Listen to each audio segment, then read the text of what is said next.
Olá, olá, olá, eu sou Irene do CBI, hoje em Teresina, Piauí, Brasil, 24 de agosto de 2025, é isso aí. Nos encontramos aqui nas dependências do estádio Lindolfo Monteiro, em Teresina, Piauí, para o jogão de logo mais entre Altos do Piauí e Santa Cruz de Pernambuco, em jogo válido pelas oitavas de finais do Campeonato Brasileiro da Série D de 2025, jogo da volta, pois o jogo da ida lá na Arena Pernambuco terminou empatado em 1-1, onde logo aos 10 minutos, William Alves abriu o placar para a Cobra Coral, mas logo aos 29 minutos do segundo tempo, a equipe altoense mostrou sua força, empatando com Mikael, trazendo a decisão para a Teresina, né?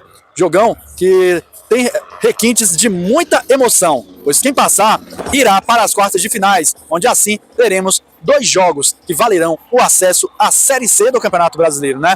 Lembrando que essa Série D está cheia de surpresas e a equipe altoense é uma das poucas equipes favoritas a subir que continuam na luta pelo acesso. Então, todos os lances e gols desse jogo você verá no decorrer do vídeo e todos os outros resultados dos outros jogos você verá também no final desse vídeo, ok? Então, é isso aí, vamos então aos gols desse jogão.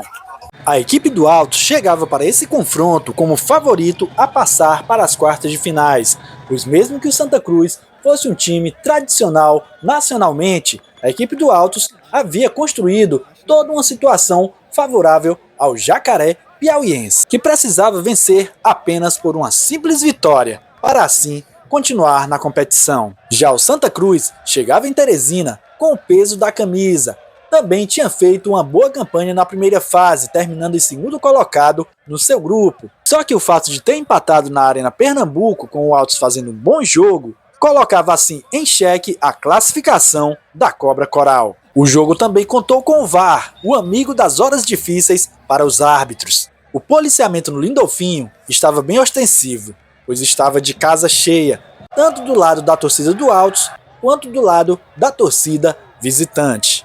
Como eu falei no começo do vídeo, era um jogo que tinha tudo para ser um jogo cheio de emoções e que poderia ser decidido nos mínimos detalhes. Vamos então a esse jogão, colocando frente a frente a equipe do Altos do Piauí, que tinha nesse jogo a última cartada para continuar lutando por uma vaga nacional na próxima temporada. E o Santa Cruz, que já estava nesse martírio da Série D há um bom tempo, e que tinha como jogador principal Thiago Galhardo, peça-chave do Santa Cruz nessa temporada. Nesse jogo que teve a arbitragem toda mineira, contando com o árbitro principal André Luiz Esquetino Policarpo Bento e seus assistentes Pablo Almeida da Costa e Rodney Faria Lima. No primeiro tempo, o show foi das torcidas, pois em campo as equipes se respeitaram por demais.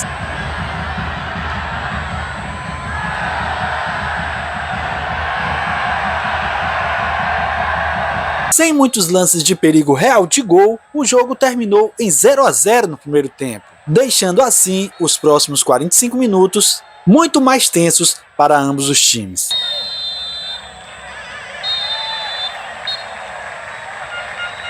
Resumindo o segundo tempo, a equipe do Santa Cruz foi para cima, levando perigo à defesa altoense, com o goleirão Careca trabalhando muito, ponto forte dessa equipe do Santa Cruz, todas interceptadas ou pelo goleirão Careca ou pela zaga do Altos. O segundo tempo foi todo assim. As poucas chances que a equipe do Altos teve foram nas bolas espalmadas pelo goleirão Kennedy, que não foram bem aproveitadas pelo ataque altoense.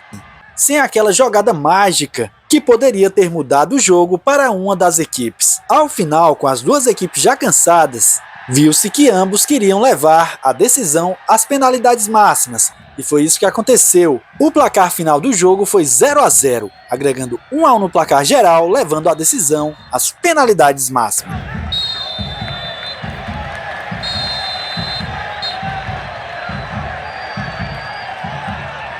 É isso aí, fim de jogo aqui no estádio Lindolfo Monteiro, em Teresina, Piauí.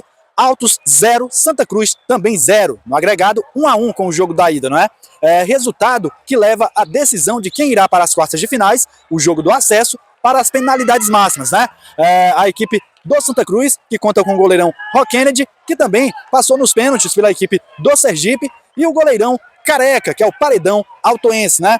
Já já teremos aí o duelo entre esses dois goleiros, nessas penalidades que decidirão quem irá seguir em frente nesse Brasileirão da Série D 2025. Vamos então às penalidades máximas. Antes das penalidades, as equipes fizeram aquela roda de reunião e logo após as orações. Ainda não era a fase do acesso, mas era a fase que levava ao jogo do acesso. O primeiro para cobrar para o time do Santa Cruz foi o Renato, que chutou no meio do gol, o chamado chute de segurança. O primeiro cobrador para a equipe do Altos foi o Esquerdinha, que chutou em cima do goleirão Rock Kennedy, que acertou o canto esquerdo. A segunda cobrança do Santa Cruz foi de Giovani, que deu até paradinha, mas converteu. 2-0 Santa Cruz. A segunda cobrança para a equipe do Altos foi de Jonathan, cobrança que também parou nas mãos do goleiro Rock Kennedy, calando assim a torcida do Altos no Lindolfo Monteiro. A terceira cobrança para a equipe do Santa Cruz foi cobrada pelo atleta João Pedro, e desta vez o goleirão Careca contou com um travessão, que deu esperança à torcida altoense nesse início tão difícil de cobrança de pênaltis. Ainda mais quando o Digão, na sua terceira cobrança para o Altos, não desperdiçou, foi lá e converteu em gol. Agora era só cada um fazer sua parte. Só que as coisas se complicaram novamente quando Balotelli converteu a quarta cobrança para a equipe do Santa Cruz, fazendo 3-1 no placar. Na cobrança de Leandro Amorim, que seria a quarta para a equipe do Altos, era muito importante fazer e continuar. Se perder, o Altos está eliminado. E toda a temporada se passou pela cabeça dele, pois ele ficou olhando fixamente na bola. Correu, foi lá e perdeu. Chutou em cima do goleirão Rock Kennedy. Santa Cruz classificado.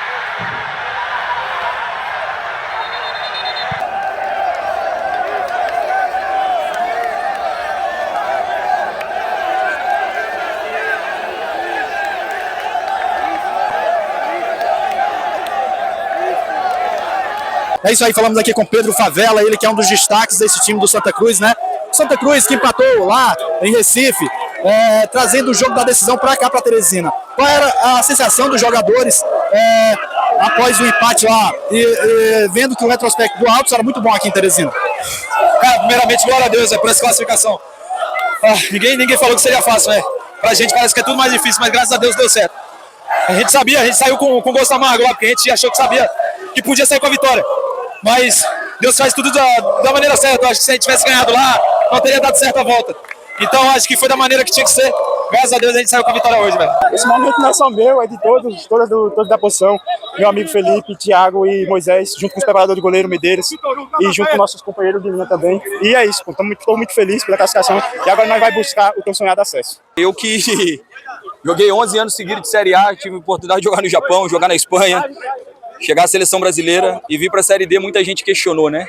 E o mais legal é o que eu tô passando aqui, né? E eu nunca tinha vindo em Teresina, eu nunca tinha ido em Sergipe, eu nunca tinha ido num vestiário tão pequeno e tão quente como esse. Então são as coisas do suco do futebol brasileiro que as pessoas não vê, só vê um glamour da Série A, da Série B. Eu tô muito feliz de poder voltar de uma origem onde eu comecei, num clube dessa grandeza, que está adormecido, passando por anos muito ruins, mas que tem tudo para poder voltar. Acho que eles estão no caminho certo, com esse projeto de SAF, com pensamentos de melhorias no momento certo, e nada acontece por acaso. Eu tenho uma teoria que eu aprendi no futebol, de um cara muito sábio, que é o Marcelo Paes, que hoje está até na Fortaleza. A bola não bate na trave e entra por acaso, como ela não bate na trave e sai por acaso. Então acredito que as coisas tenham acontecido para nós por isso, porque tu tem um trabalho muito sério, com atletas muito sérios, uma diretoria que tem honrado conosco, que tem cumprido, e o pessoal da SAF tem dado todo o apoio por trás. Ver aqueles funcionários lá todos os dias me dá uma alegria muito grande. Eu trabalho na minha vida há 17 anos por propósito. Quando eu vi que eu não tinha mais propósito, eu ia parar de jogar. E o Santa Cruz me fez renascer e reviver esse momento. Primeiro, gratidão a Deus pela nossa classificação.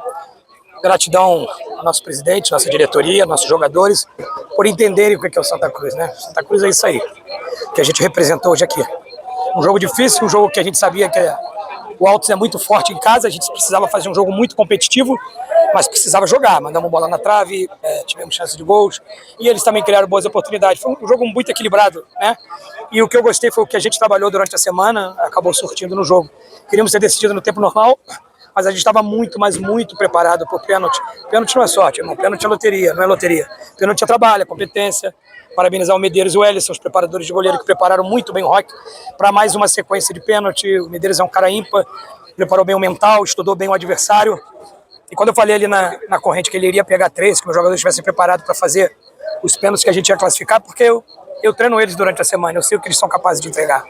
E graças a Deus a gente sai com essa classificação, uma classificação que eu quero dedicar ao nosso torcedor, principalmente o torcedor que viajou mais de 1000 quilômetros e veio aqui. Eu falei na minha coletiva da semana que a gente precisava entregar mais do que os nossos torcedores iriam entregar esses talvez 2.500 quilômetros de volta, que a gente precisava presentear eles com essa classificação. Então a gente passa por mais uma etapa, a gente tem uma etapa ainda pela frente para a realização de um sonho que é de todos nós, que é ir para a Série C. Eu quero agradecer ao torcedor, porque se tivesse 5.000 pessoas aí para entrar, tinha dado lotado. Porque muita gente ficou de fora ainda. Então eu tenho um agradecimento. Eu sei que o torcedor tá chateado, mas um agradecimento especial pelo que eles fizeram hoje.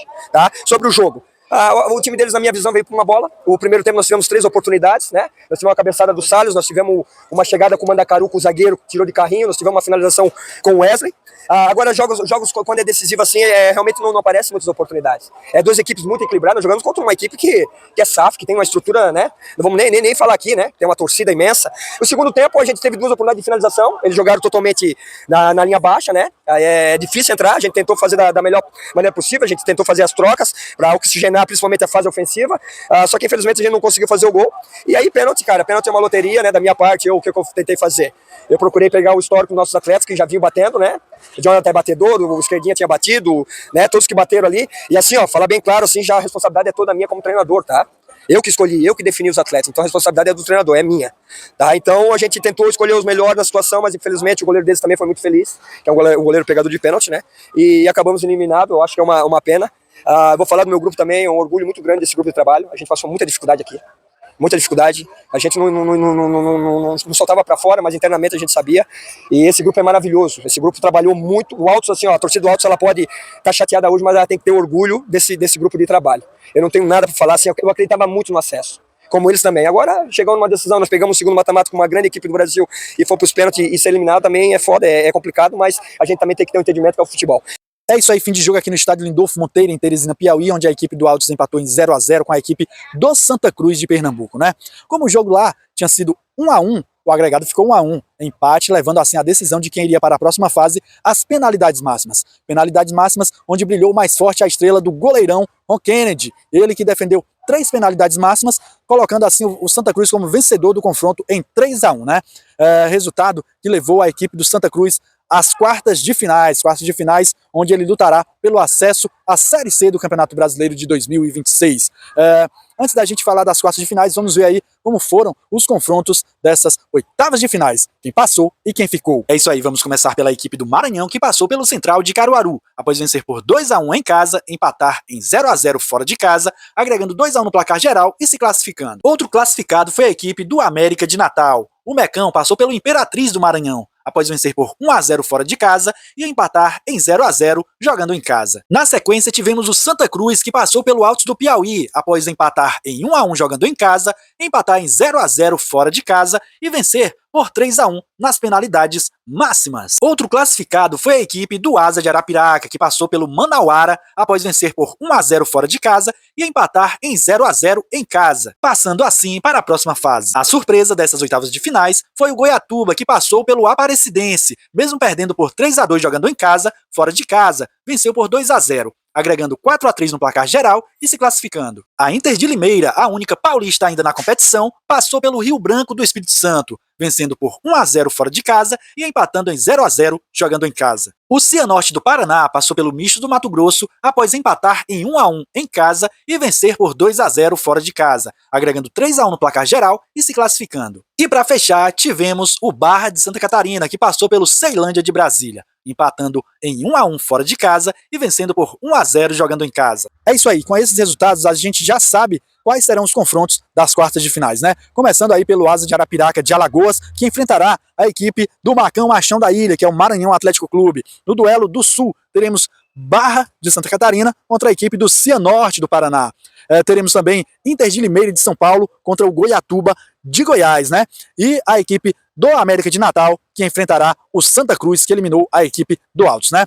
Um jogo em que foi muito tenso aqui em Teresina, né? E que não só aqui em Teresina, mas também lá em Pernambuco, em que o Santa Cruz se sobressaiu, levando aos pênaltis e passando, né? O Altos fica sem calendário para a temporada 2026, né? Sem calendário nacional. O Altos que já estava acostumado a jogos nacionais, né? E agora é uma tristeza para a equipe altoense que vai ter que lutar novamente para chegar a ganhar vagas para competições nacionais, né? E o Santa Cruz segue aí em busca do tão sonhado acesso contra a equipe do América de Natal, lá do Rio Grande do Norte. E veja só, enquanto a Série C, para muitos é o fundo do poço, para o Santa Cruz, para o América de Natal e para os demais que passaram é o céu. Então é isso aí, que eles consigam seus objetivos, né? Lembrando que apenas 4 sobem para a Série C. Então é isso aí, agora é só aguardar os próximos resultados deste Brasileirão da Série D de 2025. Então é isso aí, boa noite, tchau, tchau e que seu time vença!